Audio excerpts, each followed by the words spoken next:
नमस्कार मंडळी. मी संजय पवार. आपल्या दिव्य ऊर्जा ज्योतिषीय प्रबोधन ह्या चॅनेलवरती तुम्हा सर्वांचं सहर्ष स्वागत. ओम नमो आदेश. नमस्कार मंडळी, मी संजय पवार. आपण पाहता दिव्य ऊर्जा ज्योतिष प्रबोधन. आता कालच्या ज्या इथून ह्या व्हिडिओच्या मागच्या व्हिडिओमध्ये जसं मी तुम्हाला कबूल केलं होतं की आपण आता वास्तुशास्त्र संदर्भातून एक वास्तूतला एक मुद्दा घेऊन आपण किंवा एक दिशेला घेऊन आपण व्हिडिओ बनवूया. तर त्याच म्हणजे संग्रहातील हा पहिला तसा दुसरा व्हिडिओ, पण विषयाला सुरुवात करताना पहिला व्हिडिओ. आजच्या या व्हिडिओतला विषय आपण घेऊया देवघर. सुरुवात तिथून होते ना.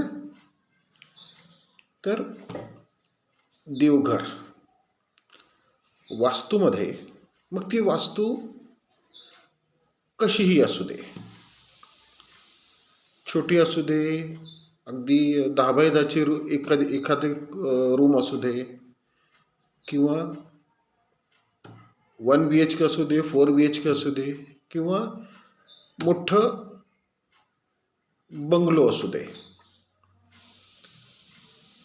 प्रत्येक वास्तूमध्ये देवघर हे येतच, बरोबर की नाही? कारण त्या वास्तूचा एकंदरीत संपूर्ण बॅलन्स त्या देवघरातून चालतो, म्हणजे त्या देवघराच्या एनर्जीने चालतो, बरोबर ना? जर देवघर व्यवस्थित आणि आवश्यक ऊर्जेने जर शुद्ध संतुलित राखलं गेलं असेल तर त्याचा सकारात्मक परिणाम संपूर्ण वास्तूच्या सर्व दिशांवरती होतो. हा झाला एक भाग. दुसरा भाग असा आहे की देवघराची ऊर्जा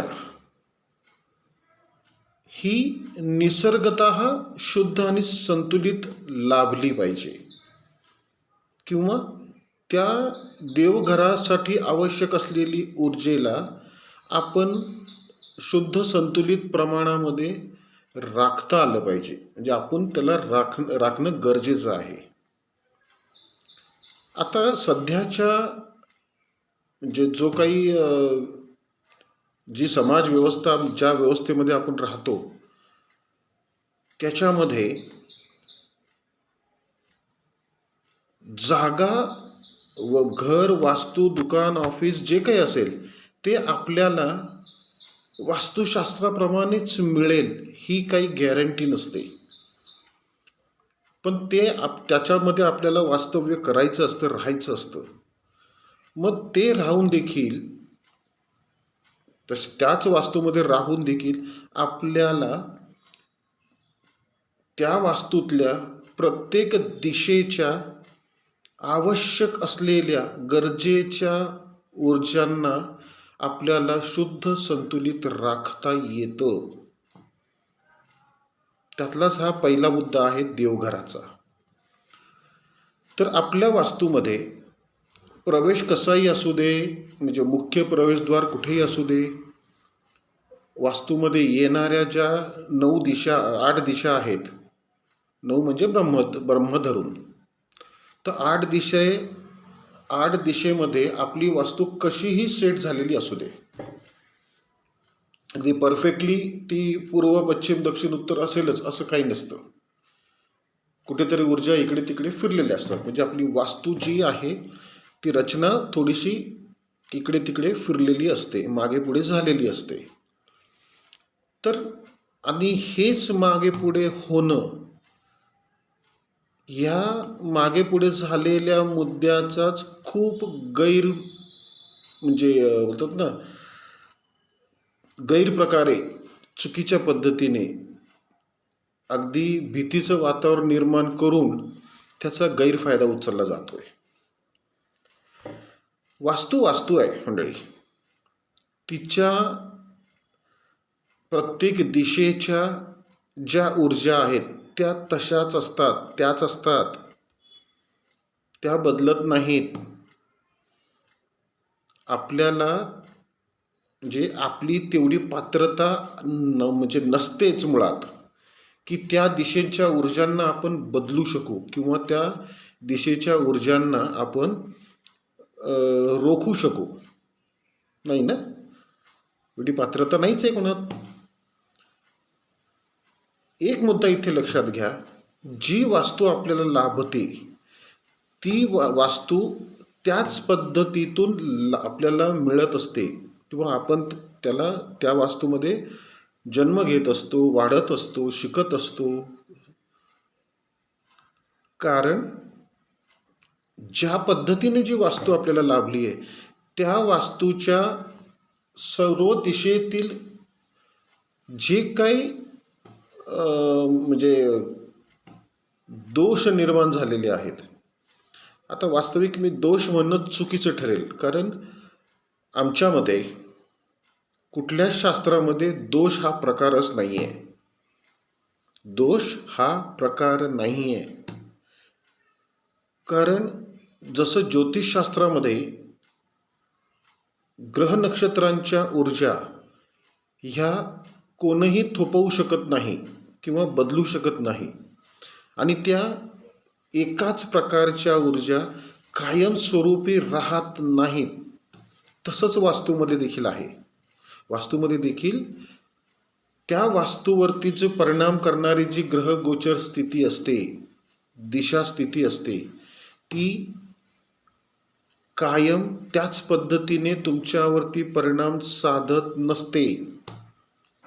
तुमच्या म्हणजे जसं आपण ज्योतिषशास्त्रामध्ये ग्रह बघतो तेच ग्रह वास्तूमध्ये देखील दिशेप्रमाणे दिलेले आहेत ना आपल्याला. म्हणजेच आणि त्याच ग्रहांच्या सोबतीला त्याच ग्रहांसारख्या ऊर्जा असलेली नक्षत्र देखील आपल्याला सांगितलेली आहेत. तोच परिणाम, तसाच परिणाम आपल्याला म्हणजे जो कुंडलीमध्ये आपण सामोरे जातो ज्या परिणामाला, त्याच पद्धतीने आपल्याला वास्तूत देखील तो सामोरे जावं लागतं. म्हणजे त्या ऊर्जेला सामोरे जाताना आपण तिला बदलू शकत नाही किंवा डायव्हर्ट करू शकत नाही, बरोबर ना, किंवा थोपवू शकत नाही. तिला नष्ट करून देणं तर खूप दूरची गोष्ट झाली. तर इथे नेमकं करायचं काय? आता हा व्हिडिओ आहे देवघराचा, ते एक आपण लक्षात घेऊ. देवघरासाठी प्रामुख्याने कुठल्या प्रकारची ऊर्जा आवश्यक असते? तर देवघरासाठी मंडळी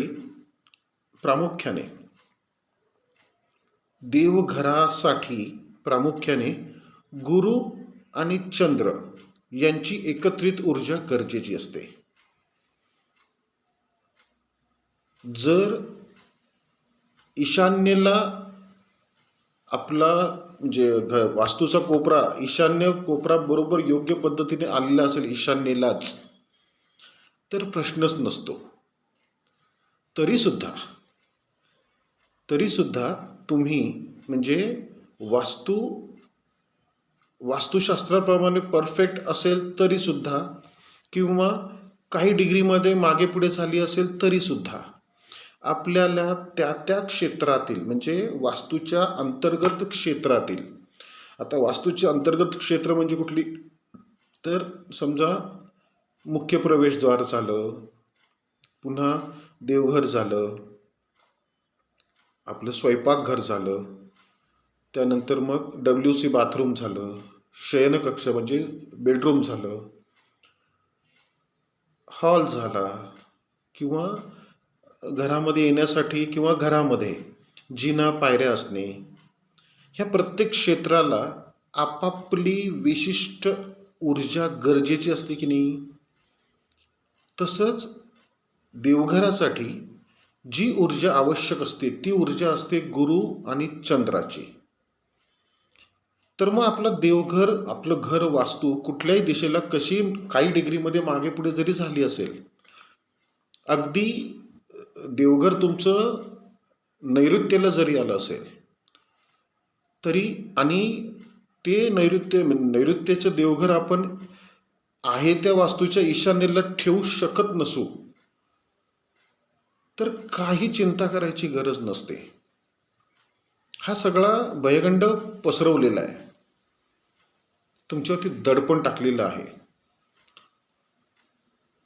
नैऋत्येला देवघर असल्यामुळे मग असं असं होईल, तसं तसं होईल.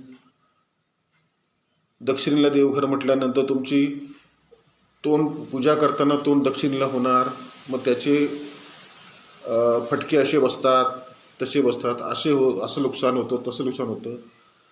अहो, त्या पद्धतीच्या त्या प्रकारच्या दिशेची वास्तू तुम्हाला तुमच्या प्रारब्ध कर्मभोगाने मिळालेली असते. म्हणजे तुम्ही त्या कर्मभोगातून त्या वैवाटीने तुम्हाला जावं लागतं. इथे त्याला आपल्याला टाळू शकत नाही आपण त्या गोष्टीला. इथे आपल्याला एकच लक्षात ठेवायचे, त्या त्या दिशेनुसार किंवा त्या त्या अंतर्गत रचनेनुसार जी ऊर्जा आवश्यक आहे त्या ऊर्जेला फक्त आपल्याला त्या ठिकाणी शुद्ध संतुलित राखायचं असतं. मुद्दा लक्षात येतोय? देवघरासाठी गुरु आणि चंद्राची ऊर्जा एकत्रित स्वरूपात त्या देवघराच्या ठिकाणी, मग ते 10x10च्या एका रूममध्ये मोठं देवघर केलेलं असू दे, किंवा त्याच 10x10च्या रूममध्ये अगदी छोटंसंच बारीक 1.25 फूट बाय 1.25 फूटच्या आकाराचं छोटंसं देवघर जरी असेल तरी सुद्धा त्या क्षेत्रामध्ये किंवा त्या देवघराचं जिथे स्थापना आपण केलेली आहे त्या क्षेत्रामध्ये देवघरासाठी, म्हणजे त्या शुद्ध चैतन्य शक्तीला ॲक्टिवेट ठेवण्यासाठी, शुद्ध संतुलित राखण्यासाठी ज्या ऊर्जांची गरज असते त्या ऊर्जा तिथे आपल्याला राखता आल्या पाहिजेत.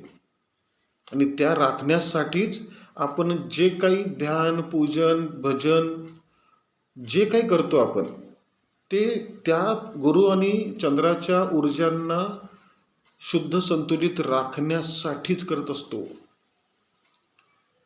त्यात जर चुकीने म्हणजे आपण म्हणतो त्याला म्हणू की चुकीने म्हणण्यापेक्षा नाईलाजास्तव जर ती दिशा जर चुकीची आली असेल तर त्या दिशेची ऊर्जा देखील आपल्याला आपल्या देवकार्यामध्ये किंवा पूजापाठमध्ये, ध्यानामध्ये अडचण निर्माण करू शकते किंवा अडचण निर्माण होऊ शकते. ही अडचण सहजपणे दूर करण्यासाठीच आमचे दिव्य ऊर्जा आणि वास्तू ऊर्जा या माध्यमातून आमचे तेच प्रयत्न आहेत की असल्या कुठल्याही न्यूनगंडामध्ये अडकू नका. तर तुम्हाला देवघरासाठी लागणारी जी ऊर्जा आहे, देवघराच्या या क्षेत्राला शुद्ध संतुलित सकारात्मक ऊर्जेमध्ये राखण्यासाठी ज्या ऊर्जेची गरज आहे ती ऊर्जा आहे गुरु आणि चंद्राची.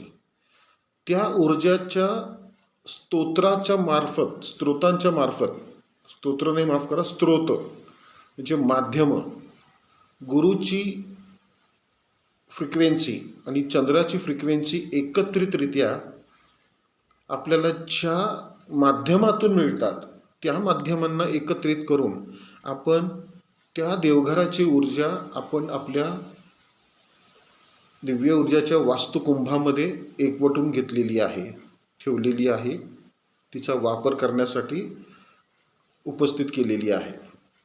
तुम्हाला हे जे मागे दिसत ना, ही सगळी वास्तू ऊर्जेचे वास्तुकुंभ आहेत, वास्तू ऊर्जा कुंभ आहेत. तिथेच खाली इथे जे दिसते तुम्हाला हे कुपिका आहेत. त्या कुपिकांमध्ये किंवा त्या वास्तुकुंभांमध्ये देवघरासाठी लागणारी गुरु आणि चंद्राची सकारात्मक, शुद्ध संतुलित सकारात्मक ऊर्जा स्त्रोत त्याच्यामध्ये आपण घेतलेला आहे. तुम्हाला हे एकतर मोठा कुंभ तुम्ही घेऊ शकता किंवा छोटी कुपिका देखील तुम्ही देवघराच्या ठिकाणी ज्या दिशेला आपण देवघर आपण घेता येते, आपल्याला घेतलेलं आहे किंवा आहे, त्या ठिकाणी तुम्ही ही कुपिका तिथे ठेवू शकता किंवा मोठा देवघर वास्तुकुंभ देखील तिथे ठेवू शकता. याने होणार काय आहे, तर त्या कुपिकेमध्ये किंवा वास्तुकुंभामध्ये ज्या ज्या वस्तू आपण एकत्रित स्वरूपामध्ये ऊर्जा निर्मितीसाठी माध्यम म्हणून वापरलेल्या आहेत, त्यांच्या माध्यमातून निर्माण होणारी जी ऊर्जा आहे ती तुमच्या देवघरासाठी पूरक आणि पोषक ठरणारी ऊर्जा आहे. जेणेकरून तुम्हाला आहे त्या दिशेला देवघर जर असेल, कुठल्याही दिशेला देवघर असेल, त्या दिशेमध्येच तुमच्या कम्फर्ट झोनमध्ये राहून तुम्हाला त्याच देवघराच्या ऊर्जेमध्ये ध्यान, पूजा, दर्शन, आरती जे काही करायचं असेल तुम्हाला, ते तिथे निश्चिंतपणे अगदी निर्विघ्नपणे तुम्हाला तिथे साधता येईल. कुठल्याही मनामध्ये न्यूनगंड बाळगायची गरज नाही की आमचं देवघर दक्षिणेलाच आहे, आमचं देवघर कुठे पश्चिमेलाच आहे, काही डोक्यात घ्यायची गरज नाही. येते लक्षात? ह्याचा सदुपयोग साधून घ्या मंडळी. जे सद्गुरु कृपेने ही जी निर्मिती साधल्या गेलेली आहे त्याचा सदुपयोग साधून घ्या. काही करायचं नाही तुम्हाला. आहे त्या परिस्थितीमध्ये, आहे त्या दिशेत आहे तसं देवघर तुम्ही, म्हणजे मुळात जी अपेक्षित ऊर्जा आपल्याला मिळवायची असते देवघराच्या माध्यमातून, त्या ऊर्जेला तुम्ही सकारात्मक दृष्टीने शुद्ध संतुलित पातळीमध्ये तुम्ही ॲक्टिव्हेट ठेवू शकता, जागृत ठेवू शकता, कार्यरत राखू शकता. एवढ्यासाठीच हा व्हिडिओचा प्रपंच आपण करतोय. तर आजचा विषय होता देवघर. देवघरासाठी लागणारी गुरु आणि चंद्राची ऊर्जा आपल्याला दिव्य ऊर्जाच्या वास्तु ऊर्जा कुंभ आणि दिव्य ऊर्जाच्या वास्तु ऊर्जा कुपिकेच्या माध्यमातून सहजपणे साधता येईल. मुद्दा लक्षात येतोय? आजचा विषय देवघराचा, तो आवडला असेल, समजला असेल तर तुम्ही नक्कीच तुमच्या स्वतःसाठी किंवा आप्त नातेवाईकांसाठी, मित्रमंडळींसाठी ह्या वास्तु ऊर्जा कुपिकेचा आणि वास्तु ऊर्जा कुंभाचा आपल्या प्रगती, उन्नती आणि यशस्वीतेसाठी जरूर सदुपयोग साधून घ्या. विषय आवडला असेल तर आपल्या व्हिडिओला लाईक करा, आपले हे चॅनल सबस्क्राईब करा आणि आपला हा व्हिडिओ जास्तीत जास्त शेअर करा. तुमच्या समूहा म्हणजे तुमच्या वैयक्तिक ग्रुपवर टाका, शेअर करा. तुमच्या पर्सनल कॉन्टॅक्ट्समधल्या लोकांपर्यंत हा पोचवा.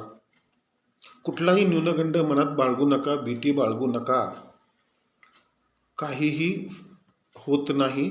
आपल्याला आहे त्याच्यामध्येच आपल्याला जीवन जगायचं असतं आणि आहे त्या परिस्थितीला आपल्याला फक्त शुद्ध संतुलित राखण्यासाठी प्रामाणिक सकारात्मक प्रयत्न करायचा असतो. ठीक आहे ना? थांबू येथे. आता पुढचा विषय आपण घेऊन येऊ ह्याच वास्तुशास्त्रामधला. आजचा विषय जसा देवघर घेतला आपण, तसा पुढचा विषय, दुसरा विषय घेऊन आपण येऊ.